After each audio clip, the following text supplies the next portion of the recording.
Little concerned about tonight. There's a 7:45 high tide, so little concerned with that. Right now at 5:30, oceans off limits during the end of summer stretch. Hurricane Erin leaving its mark, even as it stays out of the area.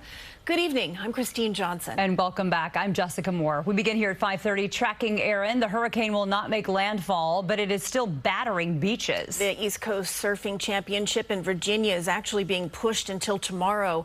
On North Carolina's coast, the swell has displaced dozens of turtles, many of them rescued and now splashing in sanctuaries. And then on the Jersey Shore, rip currents are unleashed with waves crashing ashore and winds kicking up sand. New York City beaches are extending closures through tomorrow.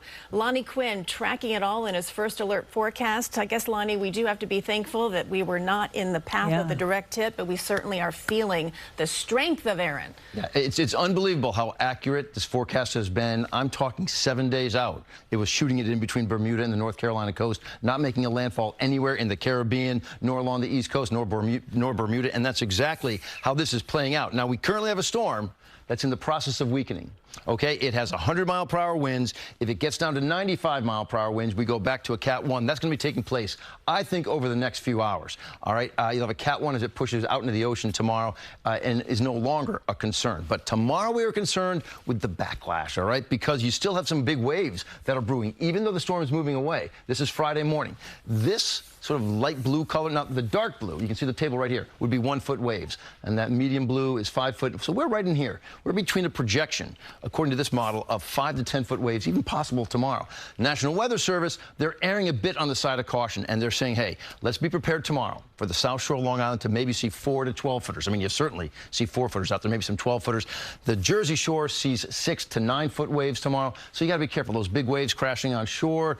Rip currents, another big day where you have to be concerned about that. And as far as the 7-day forecast, I want you to be careful with the waters tomorrow because the day's going to be gorgeous. It's a great-looking day for Friday. I just don't think it's a good one to go in the water. Saturday, probably a better bet, but we will wait to see what the officials say about that. But a good-looking couple of days on the way. Just be careful in our waters, ladies. Important reminder. Thanks, Lonnie. Bracing for Erin's impact down at the shore, beaches already dealing with big waves and strong surf. Joe Holden is live from Wildwood Crest in Cape May County with more on the conditions and the preparations there. Joe, what does it look like right now? Yeah, well, good evening, make that to both of you. So Wood Beach at this point, the ocean is showing its power and might. We are here on what you might consider to be the last dry spot of the beach. If my photographer can pan left, you see a pair of porta-johns out there stuck in the surf, and just a little bit further in the distance, that lifeguard stand on its back. Let's flip around to this side and explain what we are seeing with this tidal action. You'll see these beach boxes here. Lots of families taking in the activity. These beach boxes normally sit midway along this huge stretch of beach. As you see, they are now totally inundated, yet we remain on dry land because we are on a fishing pier about 10 feet above that water. We checked on a few spots around Cape May County, southern New Jersey.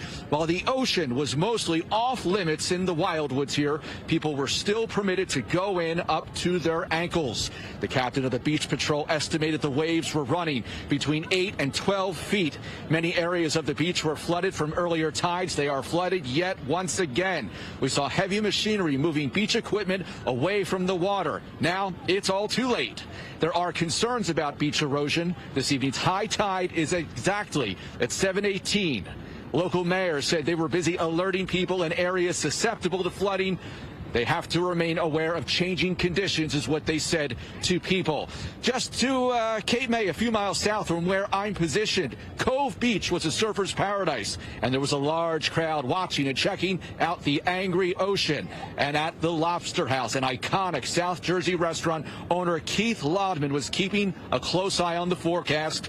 This time of year, that restaurant serves more than 1,000 entrees for dinner service. Lodman said they'd make the call about whether to close depending on that forecast.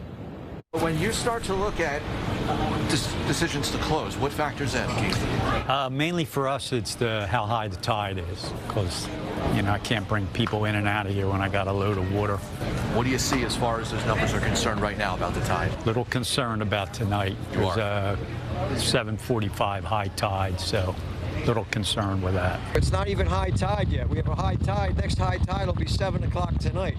So it's going to get even bigger. You can see the beach is totally underwater here.